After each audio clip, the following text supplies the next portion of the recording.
వైకాపా నాయకులకు కాంగ్రెస్ ఫోబియా పట్టుకుంది. ఆ నేపథ్యంలోనే సజ్జల రామకృష్ణారెడ్డి గారు ఈరోజు చేసిన వ్యాఖ్యలు. రాష్ట్రంలో కాంగ్రెస్ లేదంట.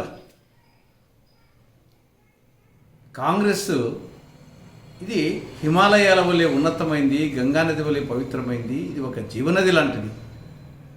మొత్తము జగన్మోహన్ రెడ్డి కానీ, చంద్రబాబు నాయుడు కానీ, కేసీఆర్ కానీ వీళ్ళందరూ కూడా కాంగ్రెస్ పార్టీ అనే వటవృక్షానికి, మర్రి చెట్టుకు ఊడ లాంటి వాళ్ళు. వీళ్ళందరూ ఆ పార్టీ వచ్చిన వాళ్ళే. ఈ రాష్ట్రాన్ని మొత్తం 75 సంవత్సరాల్లో 55 సంవత్సరాలు పరిపాలించింది కాంగ్రెస్ పార్టీ. మన 2014 వరకు ఈ రాష్ట్రంలో, దేశంలో కాంగ్రెస్ పార్టీ అధికారంలో ఉంది. కాబట్టి ఒక 10 సంవత్సరాల పాటు ఒక అరణ్యవాసం చేయాల్సి వచ్చింది. ఆ అరణ్యవాసం కాలం ముగిసిపోయింది. మళ్ళీ అధికారంలోకి వచ్చే సూచనలు స్పష్టంగా కనిపిస్తున్నాయి. మొన్న కర్ణాటకలో కాంగ్రెస్, నిన్న తెలంగాణలో కాంగ్రెస్, రేపు ఆంధ్రప్రదేశ్లో కాంగ్రెస్.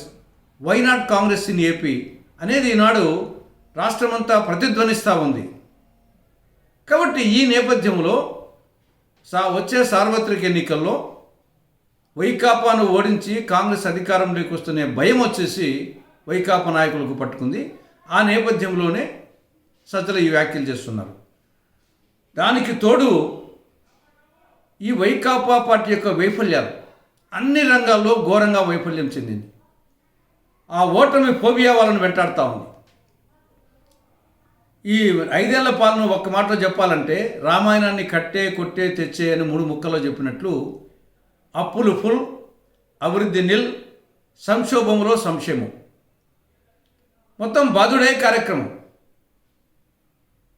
చాక్లెట్ ఇచ్చి నెక్లెస్ దొంగిలించినట్టుంది జగన్మోహన్ రెడ్డి పాలన. మట్టి ముంత ఇచ్చి వెండి చెంబు దొంగిలించినట్టుంది జగన్మోహన్ రెడ్డి పాలన. ఈ రాష్ట్రాన్ని అప్పుల ఆంధ్రప్రదేశ్ చేశాడు, అరాచక ఆంధ్రప్రదేశ్ చేశాడు. మొత్తం మాఫియా రాజ్యం వెళ్తూ ఉంది. Land mafia, sand mafia, wine mafia, mine mafia, ఎర్ర చందనం మాఫియా, ఎర్ర మట్టి మాఫియా, సబ్సిడీ బియ్యం మాఫియా, మొత్తం రాష్ట్రం మాఫియా రాజ్యం అయిపోయింది. రాష్ట్రం మధ్యాంధ్రప్రదేశ్గా, జూదాంధ్రప్రదేశ్గా, డ్రగ్ ఆంధ్రప్రదేశ్గా, గంజాయి ఆంధ్రప్రదేశ్గా తయారైపోయింది. కాబట్టి అన్ని వర్గాల ప్రజలు కసితో ఉన్నారు ఈ ప్రభుత్వాన్ని ఓడించాలని. రైతులు రగిలిపోతున్నారు, మహిళలు మండిపోతున్నారు, మందుబావులు మండిపోతున్నారు, ఉద్యోగులు ఉడికిపోతున్నారు, యువత నిరాశ నిస్పృహలుతున్నారు ఈ ప్రభుత్వం పట్ల. సర్పంచులు సలసలా కాగిపోతున్నారు, కాంట్రాక్టర్లు కసితో ఉన్నారు. మొత్తం రాష్ట్రం అంతా ఉద్యమాంధ్రప్రదేశ్గా తయారైంది. ఒకవైపు అంగన్వాడీ కార్యకర్తలు, మరొక వైపు ఆశా కార్యకర్తలు, మరొక వైపు మున్సిపల్ కార్మికులు, తర్వాత ఈవెన్ వాలంటీర్సు, విఆర్ఏస్, మొత్తం రాష్ట్రంలో అన్ని వర్గాల ప్రజల్లో అసంతృప్తి తారాస్థాయిలో ఉంది. కాబట్టి ఆ ఓటమి ఫోబియా భయంతో కాంగ్రెస్ మీద ఆడిపోసుకుంటూ ఉన్నారు వైకాపా నాయకులు. ఆ నేపథ్యంలో చేసిన మాటలే సజ్జల రామకృష్ణారెడ్డి గారి వ్యాఖ్యలు.